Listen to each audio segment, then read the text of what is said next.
Déclaration du PDCI-RDA relative à sa participation à la CEI, Commission électorale indépendante.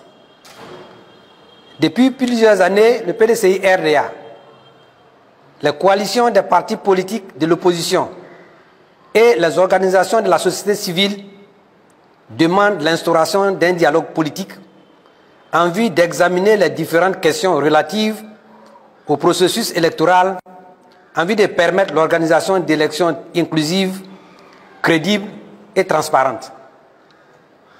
Malgré ces appels pressants, le gouvernement s'est à plusieurs reprises déclaré opposé à tout dialogue. Tant et si bien que la CEI, l'organe chargé des élections, demeure fermé aux préoccupations exprimées par les partis politiques et les organisations de la société civile relatives au processus électoral actuel. En 2024, la CEI a ouvert une révision de la liste électorale, RLE, mais avec peu de préavis et de délais si courts que malgré l'engouement croissant des Ivoiriens observé pendant l'opération, celle-ci n'a pas permis de résorber une part suffisante de nombreux non-inscrits dans notre population en âge de voter. L'appel du président Tidjane Thiam, président du PDCI-RDA, a prolongé la RLE 2024 afin de permettre au maximum d'Ivoiriens en âge de voter de s'y inscrire n'a pas été entendu par la CEI. Par ailleurs, de nombreux Ivoiriens qui ont pu obtenir les pièces requises après de nombreuses tracasseries administratives sont légitimement en attente de s'inscrire sur la liste électorale. En 2025, la CEI a rejeté la demande des partis politiques et des organisations de la société civile d'ouvrir une RLE telle que prévue par le Code électoral en son article 6. Pourtant, la CEI reconnaît elle-même publiquement disposer des moyens humains, matériels et financiers pour réaliser cette opération en cette année 2025, avant les élections présidentielles.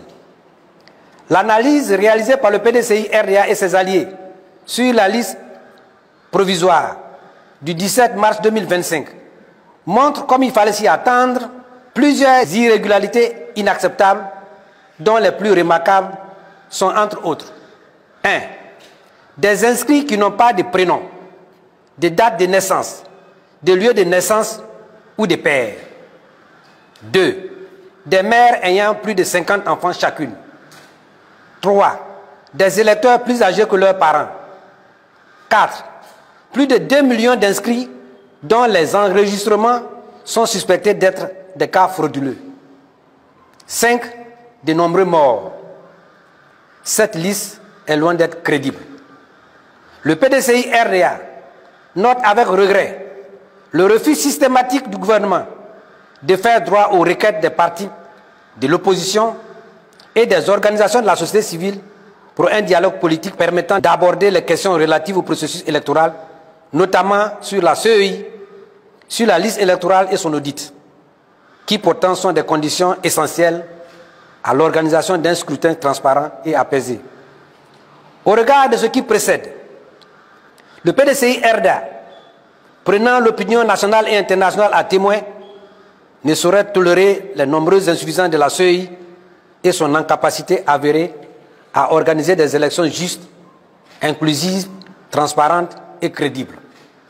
Face au refus systématique du dialogue politique pour améliorer un système décrié par tous, exception faite du parti au pouvoir qui y trouve son compte, le PDCI-RDA demande, dès cet instant, à son représentant de suspendre sa participation aux travaux de la CEI centrale jusqu'à nouvel ordre.